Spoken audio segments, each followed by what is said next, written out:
मैं डॉक्टर राकेश कुमार तिवारी, प्राध्यापक हिंदी विभाग दुर्गा महाविद्यालय, आज इस व्याख्यान में कबीर काव्य की व्याख्या प्रस्तुत करूंगा। कबीरदास हिंदी कविता के प्राचीन कवियों में बहुत महत्वपूर्ण हैं। 14वीं सदी के इस महान कवि के परिचय के संबंध में हम बहुत से किंवदंतियों का और उनके शिष्यों के द्वारा लिखी गई बातों का सहारा लेते हैं। उनके जन्म, उनकी मृत्यु, उनके माता पिता और उनके परिवार के विभिन्न परिचय के संबंध में बहुत प्रकार का विवाद है। फिर भी जो विद्वानों ने जो चीज स्वीकृत किया है उसके अनुसार मैं आपको उनके परिचय शुरुआत में जो बताना चाहता हूँ, उसमें उनका जन्म 1398 ईस्वी में उत्तर प्रदेश के वाराणसी के पास उनके जन्म स्थान माना जाता है।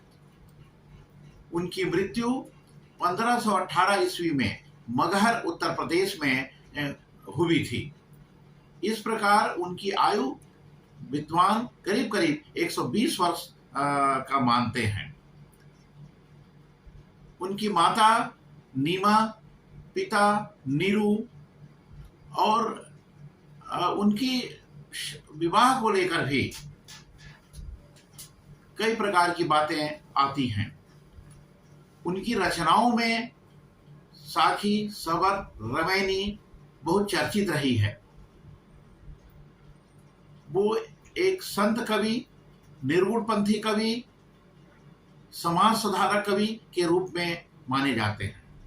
आपके पाठ्यक्रम में, छात्रों के पाठ्यक्रम में एमए के जो छात्र हैं प्रथम सेमेस्टर का, जिस पाठ्यक्रम में ये कबीर के काव्य है जिसकी व्याख्या हम यहाँ प्रस्तुत कर रहे हैं, उसमें उनके अलग अलग खंड पाठ्यक्रम में सम्मिलित हैं, जिसमें गुरु को अंग, नाम स्मरण को अंग, स्मरण को अंग, सुमरण को अंग उसी को बोलते हैं, विरह को अंग, ज्ञान विरह को अंग, परिचय को अंग।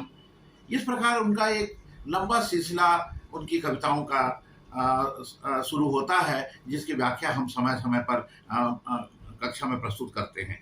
आज की इस कक्षा में हम गुरु के अंग अर्थात गुरु की महिमा कबीरदास ने जो प्रस्तुत की, निर्गुणपंथी संतों ने गुरु को बहुत महत्व दिया है। विशेषकर भारतीय संत परंपरा में और विशेषतर गुरु संतों की परंपरा में गुरु को अत्यंत महत्व दिया गया है। इस अध्याय में, इस खंड में, जिसको गुरु को अंग शीर्षक दिया गया है, कबीर ने भी गुरु की महत्ता, सत्ता को रेखांकित किया है। उन्होंने बताया है कि इस संसार में गुरु के समान कोई हितैषी नहीं है और अपना कोई सगा नहीं है। गुरु समा वो सगा सोधी समय न दाती, वो कहते हैं। वे कहते हैं कि अपने तन, मन और सर्वस्व गुरु के प्रति समर्पित हमें कर देना चाहिए, जो क्षण भर में ही अपनी कृपा से मनुष्य को देवता, गुरु मनुष्य से हमें देवता बना देते हैं। गुरु की महिमा अनंत अनंत है और इसे वही समझ सकता है जिसके ज्ञान चक्षु खुल गए हैं। गुरु की कृपा जिस व्यक्ति पर होती है, कलयुग का प्रभाव भी उसका कुछ नहीं बिगाड़ सकता, अर्थात उस पर पापों और दुष्कर्मों का कोई प्रभाव नहीं होता। गुरु ही अपने शिष्य के अंतर की ज्योति को प्रज्वलित करने में समर्थ है। वही सच्चा शूरवीर है। गुरु का उपदेश कानों में पड़ते ही शिष्य समस्त प्रकार के सांसारिक बंधनों से मुक्त हो जाता है। अभी ये जो बातें मैं आपके सामने प्रस्तुत कर रहा हूँ, ये गुरु के अंग शीर्षक उनकी जो विभिन्न साखी है, जिसको हम दोहे भी कहते हैं, उन दोहों में ये सब बातें अलग अलग रूप में वहाँ व्याख्यायित हैं, वर्णित है। जैसे वो कवि कहते हैं कि गुरु भगवान की कृपा से ही, अच्छा गुरु हमें भगवान की कृपा से प्राप्त होता है, किंतु दुर्भाग्यवश जिस व्यक्ति को विद्वान गुरु प्राप्त नहीं होता है, उस शिष्य की कभी मुक्ति नहीं हो सकती है, बल्कि वह तो अपने साथ अपने भविष्य को बिगाड़ ही देता है। उस शिष्य की भी कभी मुक्ति नहीं हो सकती जो अपने अंतर की ज्योति को, अपने मन के संशय को किसी प्रकार से दुरुस्त नहीं कर पाता या उससे मुक्त होने के प्रयास नहीं करता। केवल गुरु के मिलने से ही मुक्ति नहीं होती, बल्कि शिष्य के लिए एक शुद्ध अंतःकरण की भी जरूरत होती है।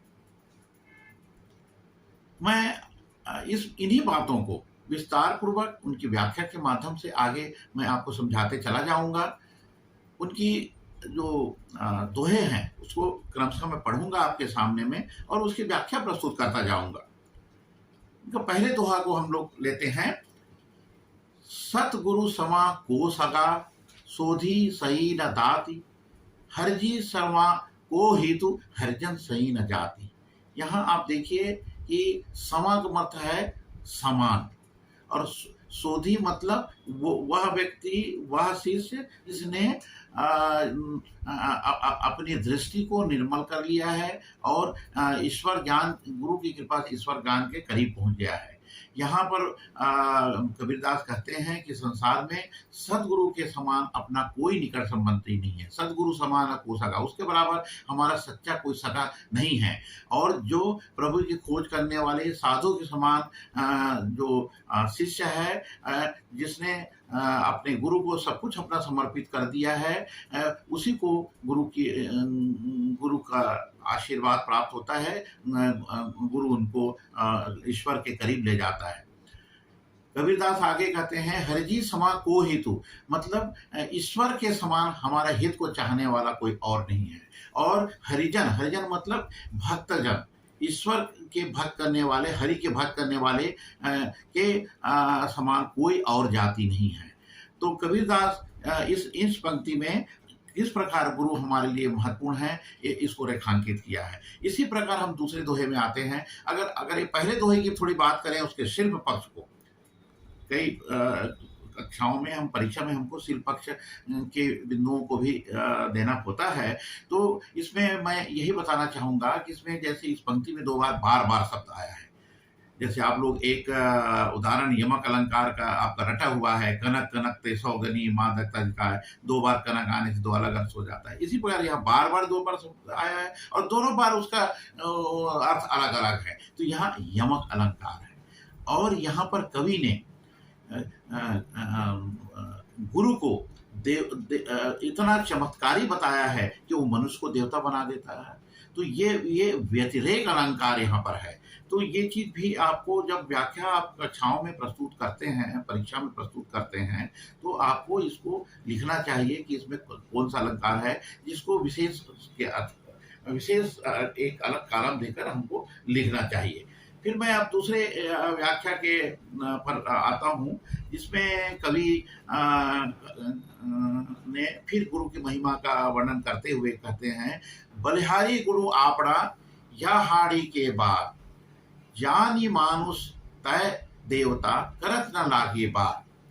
कवि यहाँ कहते हैं कि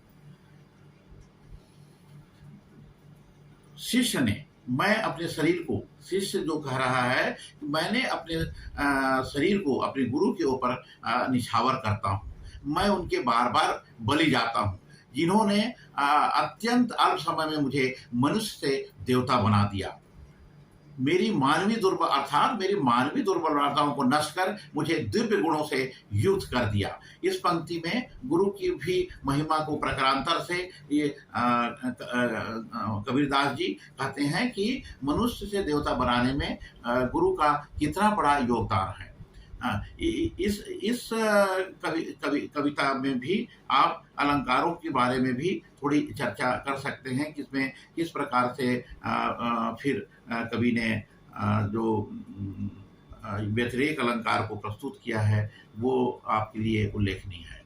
फिर हम दूसरी इसमें दोहे पर आते हैं, साखी पर आते हैं कि सतगुरु की महिमा अनंत, अनंत किया उपकार, लोचन अनंत उघाड़िया, अनंत दिखावड़ हार।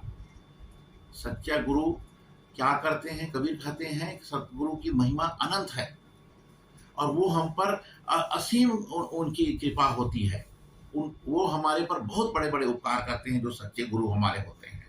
हमारी आँखों के अंधकार को हटाकर वहाँ प्रकाश की ओर ले जाते हैं और उस अनंत को दिखाते हैं, उस परमात्मा से हमारे साक्षात कराते हैं। यहाँ देखिए 4 बार अनंत शब्द आया है। सद्गुरु की महिमा अनंत, वहाँ अनंत, फिर अनंत किया उपकार, वहाँ अनंत, फिर लोचन अनंत उघाड़िया, वहाँ फिर एक बार अनंत, और अनंत दिखावड़हार। ये चारों बार अर्थ अलग अलग है। एक बार कह रहे हैं सद्गुरु की महिमा अनंत, मतलब उनकी महिमा असीम है। दूसरी बार कह रहे अनंत किया उपकार, वो हमारे हम पर अत्यधिक उपकार करते हैं। यहाँ अनंत का अत्यधिक से मतलब है। फिर कहते हैं लोचन अनंत उघाड़िया, हाँ उस हमारी आंखों को उस पूरी दुनिया के लिए, जो ब्रह्म के लिए, संसार के लिए हमारे आंखों के अंधकार को दूर कर उसको प्रकाश की का उससे परिचय कराते हैं। फिर यहाँ दूसरा, फिर चौथा अनंत शब्द को हम देखते हैं कि वो परमात्मा से संबंधी है, ब्रह्म से संबंधी है। तो एक ही शब्द का जो बार बार आया, तो यहाँ भी हम यमक अलंकार को देखते हैं, बार बार जो अर्थ का के रूप में, अलग अलग अर्थ के रूप में आया है यहाँ पर। और इसमें जो कवि ने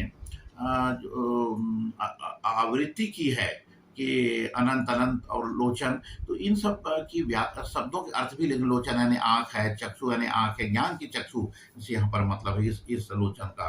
तो इन बिंदुओं को भी आपको व्याख्या परीक्षा में लिखते वक्त ध्यान में रखना चाहिए। और विशेषकर यहाँ जो अलंकार है वो यमक अलंकार है, जैसे मैंने इसके पहले एक पद में या दोहा में आपको मैंने बताया था। फिर हम चौथे इस दोहे पर प्रस्तुत करते हैं आपकी व्याख्या को। राम नाम लय पठतय, देवे को कुछ नाही, क्या ले गुरु संतोषिए, हौस रही मन माही। पठतरय मतलब बदले में, राम नाम के जो लेते हैं उसके बदले में और देनों का हमारे पास क्या है, शिष्य के पास क्या है। कवि कहते हैं गुरु ने राम नाम का जो अमूल्य मंत्र दिया है उसके बदले में देने के लिए मेरे पास कुछ नहीं है। मतलब शिष्य के पास उस इतनी बड़ी चीज है वो राम नाम का जो मंत्र है कि उसके बराबर देने के लिए हमारे शिष्य के पास कुछ नहीं है, क्योंकि उस राम नाम के सम्मुख समस्त वस्तुएं तुच्छ और हेय हैं। फिर भला मैं क्या देकर गुरु को संतोष करूं, यही प्रबल अभिलाषा मेरे मन में बार बार मुझको सालती रहती है, पीड़ा पहुंचाती है कि क्या ले गुरु संतोष, ये हौस रही मनमाई। मन में मेरी यही एक टीस रह जाती है। यहाँ पर उपमान ना मिलने से उपमान लुप्त उपमा अलंकार यहाँ पर है। इस बात का भी आपको विशेष में के अंतर्गत व्याख्या परीक्षा लिखते वक्त ध्यान रखना चाहिए। फिर मैं अब अगले इसमें आता हूँ, साखी है, इसको दोहा भी हम अभी आपको बता रहे थे। सतगुरु के सदकय करूं, दिल अपनी का साँच, कलयुग हम स्यूं लड़ पड़या, मुहकम मेरा बाँच। देखिए यहाँ साँच यानी साक्षी, शब्दों के अर्थ पर ध्यान दीजिए, है ना। और व्याख्या में मैं कलयुग हमारा जब गुरु की कृपा होती है, कलयुग क्या करेगा, इसमें सार बात कवि ये कहना चाह रहा है। माँच यानी रक्षक है ना। अब इस कविता की व्याख्या में हम यह बताना चाहेंगे, कभी क्या कहते हैं, मैं सदगुरु पर प्राण सहित अपने को निछावर करता हूँ और अपने हृदय को साक्षी करके कहता हूँ कि कलयुग अर्थात विविध ये जो माया मोह है, प्रपंच है, जिससे हम जूझ रहे हैं, पापों का और मन का संघर्ष जो चल रहा है, वो किंतु शक्ति इन सब चीज़ों से हमको गुरु बचा लेते हैं, क्योंकि वो शक्ति संपन्न है, वो हमारे रक्षक हैं। और पाप को वो इस प्रकार हम परास कर देते हैं, अपने पर हावी नहीं होने देते हैं। यहाँ मानवीकरण किया गया है, तो ये एक मानवीकरण अलंकार के रूप में यहाँ पर हम विशेष में उस चीज को लिखते हैं। मैं अगले व्याख्या प्रस्तुत करने के पहले आपको ये बताता हूँ कि कबीर की कविता में कबीर ने पूरे जीवन भर घुमक्कड़ी किया। वो देश भर पर्यटन करते थे।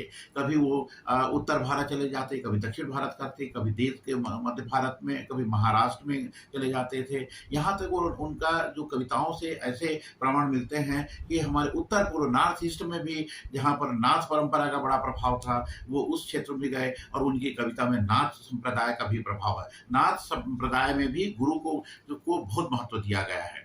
कबीर की कविता में कई प्रभाव हम देखते हैं।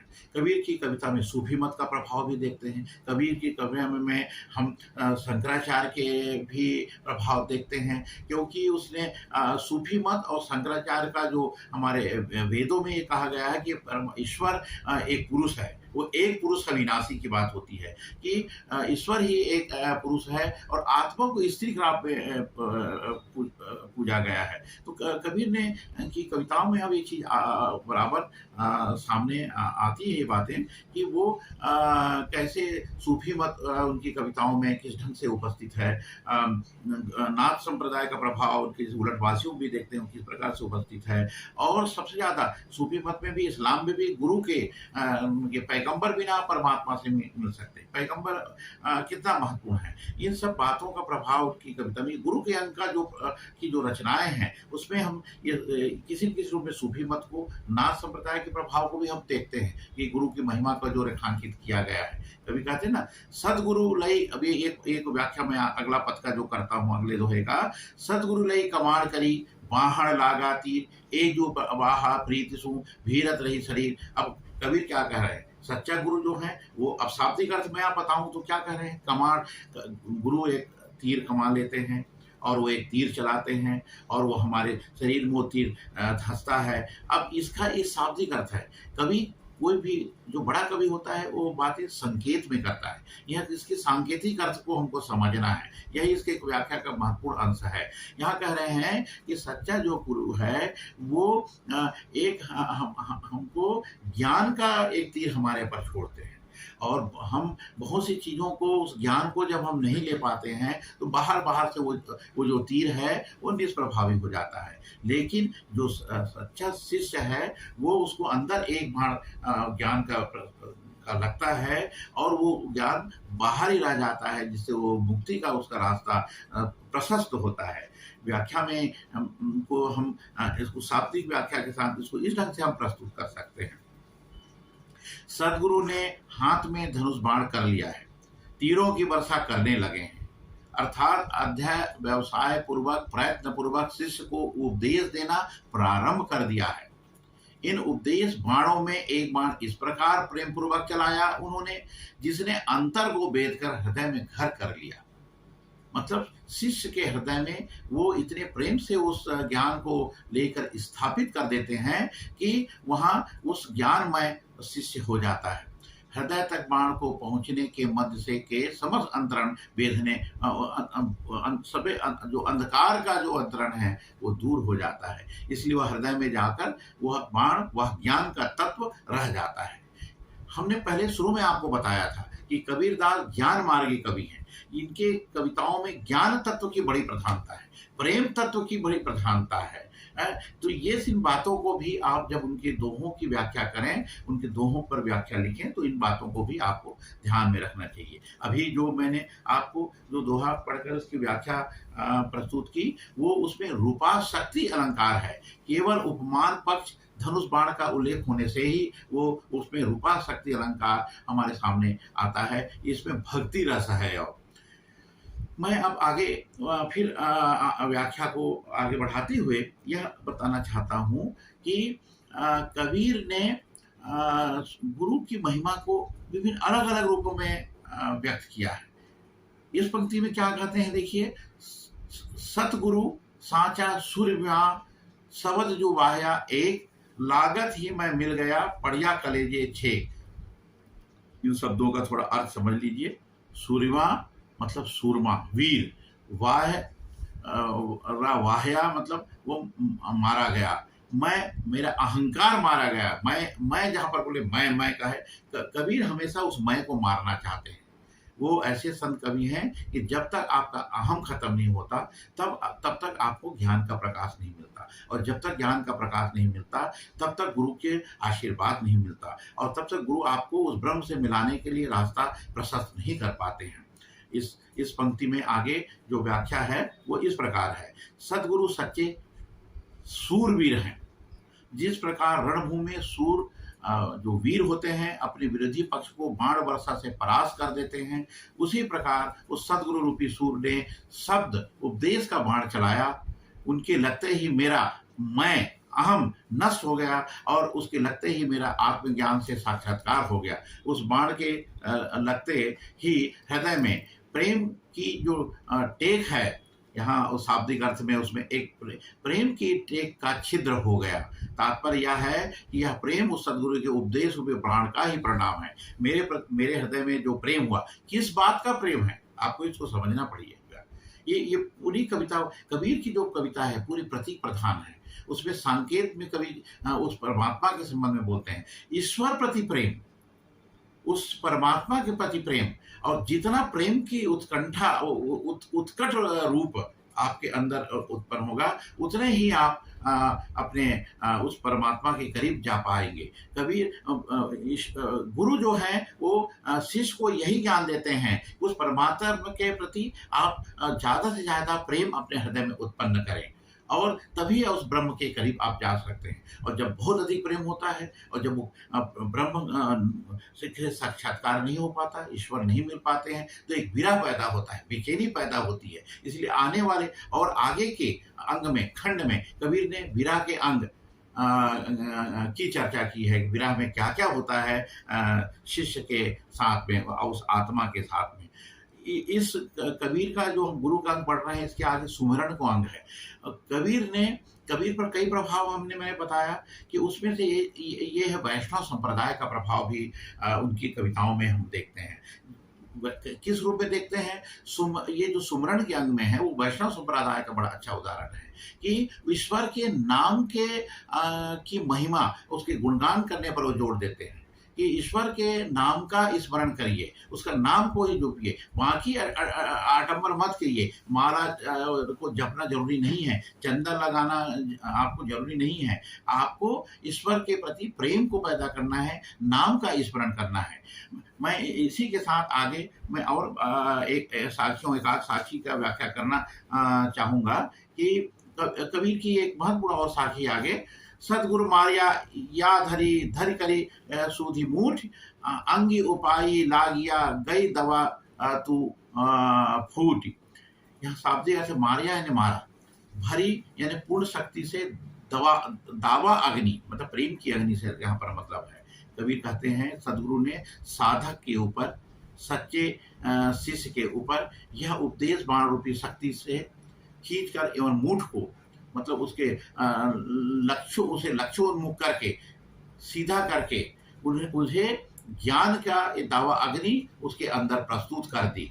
और ज्ञान का जो दावा अग्नि है फूट पड़ी शिष्य के अंतरतम में, और उससे समस्त वासना माया सब जलकर राख हो गए, और साधक का शरीर जो है वो माया विहीन हो गया। उसका जो आवरण था माया का, उस शिष्य ने, साधक ने उतार कर फेंक दिया, और उस वस्तु स्थिति से, ब्रह्म की वस्तु स्थिति से वो उसका सामना हो गया, साक्षात्कार हो गया। या इस साखी में, इस दोहे में उपमा और सांग रूपक अलंकार है। मैं आगे एक दो और व्याख्या प्रस्तुत करना चाहूंगा कि कबीर कहते हैं, हंसे न बोले उन्मनी चंचल मैल्या मारी, कहे कबीर भीतर विद्या सदगुरु के हथियारी। यहाँ शाब्दिक अर्थ में है कि उन्मनी योग की उत्पन्न दशा है, मैल्या वृत्ति की चर्चा है, और भिक्षा की चर्चा है। कबीर कहते हैं योग की उन्मन दशा का वर्णन करते हुए वो लिखते हैं, मन की चंचल वृत्तियों को समाप्त कर सदगुरु के उस उपदेश के प्रेम के बाण ने, ज्ञान के बाण ने हृदय को बेध दिया है। परिणाम स्वरूप शिष्य न हंसता है और न बोलता है, अर्थात सांसारिक हास विलास और राग विलास से वो दूर हो गया है, उससे तटस्थ हो गया है, असंपृक्त हो गया है। इस व्याख्या में रूपा शक्ति अलंकार है, और साथ में शिष्य में जो चंचलता का अत्यंत भाव जो था वो कैसे खत्म होता है उस पर व्यंग भी है। उन्मनी अवस्था हठ योग और राजयोग की सिद्धा अवस्था है। जैसे मैंने शुरू में बताया कि नाथ परंपरा का कबीर पर भी प्रभाव पड़ा है। नाथ विष्णु में गए, गोरखनाथ के जो शिष्य थे उस दौर में, उस 14वीं सदी में जो कबीर का समय था, उस समय नाथ संप्रदाय का उत्तर भारत में काफी प्रभाव था। इधर दक्षिण में और उत्तर भारत में वैष्णव संप्रदाय का काफ़ी प्रभाव था। इन दोनों को प्रभाव कबीर ने ग्रहण किया है और वो काव्य में उनके काव्य में किसी न किसी रूप में वो उपस्थित है। यहाँ पर इस गुरु के अंग के काव्य को की व्याख्या को मैं अंतिम रूप देना चाहूँगा और यह आपको बताना चाहूँगा कि कबीर बार-बार अपनी रचनाओं में, अपने काव्य में, अपने दोहों में, साखियों में यही बोलते हैं कि हमको एक सच्चे गुरु की ज़रूरत है। जब तक शिष्य को, साधक को, भक्त को सच्चा गुरु नहीं मिलता, तब तक उसकी साधना पूर्ण नहीं होती और वो परमात्मा से, ईश्वर से उसका मिलन का रास्ता सुगम नहीं हो सकता। बिन गुरु वो ना ज्ञान। आम बोलचाल में ये बातें चलती रहती हैं। कबीर की बहुत सी पंक्तियाँ अलग-अलग रूप बदल कर समाज में प्रचलित हैं। जो मैंने अभी एक लाइन बोलना चाहा था आपके सामने, बिन गुरु होए न ज्ञान और ज्ञान बिना वैराग नहीं। मतलब गुरु के बिना ज्ञान नहीं होता, मतलब परमात्मा के समय ज्ञान नहीं होता और बिना ज्ञान के वैराग नहीं होता। तो ये सब बातें गुरु के अंग के पूरे उनकी जो साखी में गुरु की महिमा को रेखांकित किया गया है। इसी के साथ आपको मैं यही कहना चाहूँगा कि उसके शब्दों को, उसके संकेत को, उसके भावों को आपको ग्रहण करना है और उस ढंग से अपनी व्याख्या को अपनी परीक्षाओं में और अपनी समझ में दर्ज करना है। इसी के साथ आज का इस व्याख्यान को मैं यहीं समाप्त करना चाहूँगा।